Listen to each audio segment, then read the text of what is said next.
Did you see what Sam Monson said today earlier? Who? Yeah. Sam Monson with Pro Football Focus. You know who I'm talking about. Yeah, no, I make it a deliberate point never to pay attention to anything he says. He said that Lloyd Cushenberry had 15 total pressures. Has allowed 15 total pressures this season.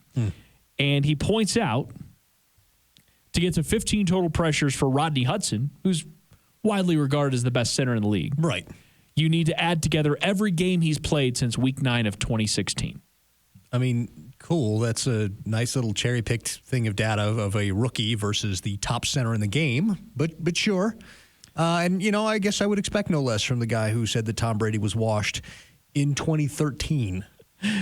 This dude wrote an article for ESPN, saying that Tom Brady was washed in 2013. Yeah, that's a miss. And there's something I want to dive into just a little bit on those numbers. So, okay, fine. Just at face value, sure, you make that kind of comp. Lloyd Cushenberry versus what is considered the best center in the league. I mean, Lloyd's been a bit of a liability this year, don't get me wrong. Yeah, but that's a weird cherry pick thing. There's some weird things. There's also something about the start of the season. First of all, no preseason games. So I'm going to say that part of his struggles could be in part to not seeing any other NFL action besides just practices out there against the front. Now, that was a good defensive front he went against, but he wasn't even the starting center the entire time. Sounds like an excuse. Let me dive a little deeper here. 10 of those pressures came against the Bucs and Steelers. So of the 15 he has, 10 of them came in 2 games against the Steelers and the Bucs. And I want to point something out too. The Steelers are averaging 30 pressures per game. The Bucs are averaging 20 pressures per game. These are very good defensive fronts. Well, let me go a step further with you. You're trying to tell me, you're sitting there and you're telling me that a rookie center gave up pressures to Vita Vea and Ndamukong Suh? Oh, my stars and garters. All the pearl clutching. No, of course he did. And keep in mind, also, he had Jeff Driscoll, a guy that every time he dropped back liked to read War and Peace as he stood back there behind the offensive line. Cover to cover. 81% of the snaps in those 2 games went to Jeff Driscoll because he didn't play, obviously, the full game against the Steelers because Drew Lock started. He started the game against Tampa Bay, but he got pulled. But he played in 81% of the snaps, and that dude was responsible for a significant amount of those pressures. How many sacks do they have with Brett Rippon? Let me As an example. Let me give you an even grosser statistic.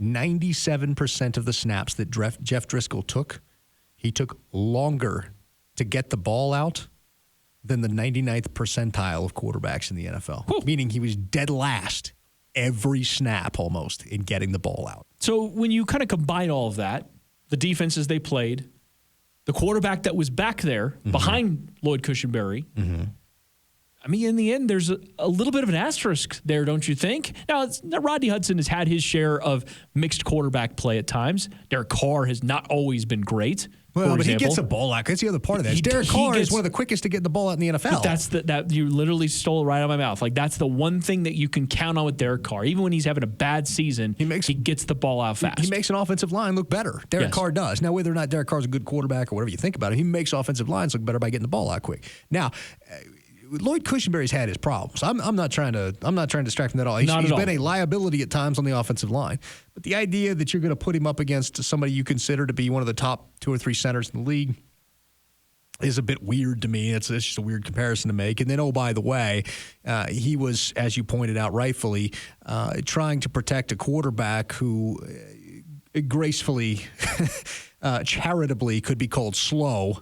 In terms of getting the ball out, it was a liability back there against 2 defenses that are considered top defenses in the NFL at getting after the quarterback. So it's a bit of a mixed bag. I mean, I like Lloyd. I like Cush. I think he's going to be good someday. But the knock on him was pass pro coming out. He's had a few issues out there, and I absolutely acknowledge that. So the trend, and he had 4 pressures given up against the Jets, but they didn't give up any sacks. Well, the Jets' interior of their defensive line is their strength. Said that coming in. Said this is going to be a tough test for Lloyd Cushenberry because he came off the Steelers game into the Bucs game, into the Jets game, and the one thing they do well on the defensive side for the Jets is they get interior pressure. So we said there was going to be a challenge for him. No sacks given up. Lloyd Cushenberry has had his struggles, and nobody's denying that. But I think there's a little bit of context. And I sort of hate the blanket, hey, look how clever I am tweet of Lloyd Cushenberry has as many penalties as one of the best centers in the league dates back to 2016. Well, Rodney Hudson has never had a situation where he didn't get some tune-up games in preseason.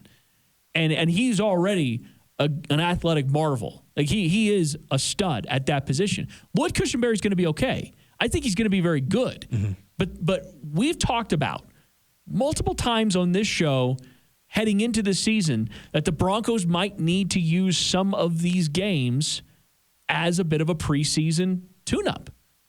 They might have to. They may not have a choice. And it's a front-loaded schedule where you had difficult matchups right off the bat, mm-hmm.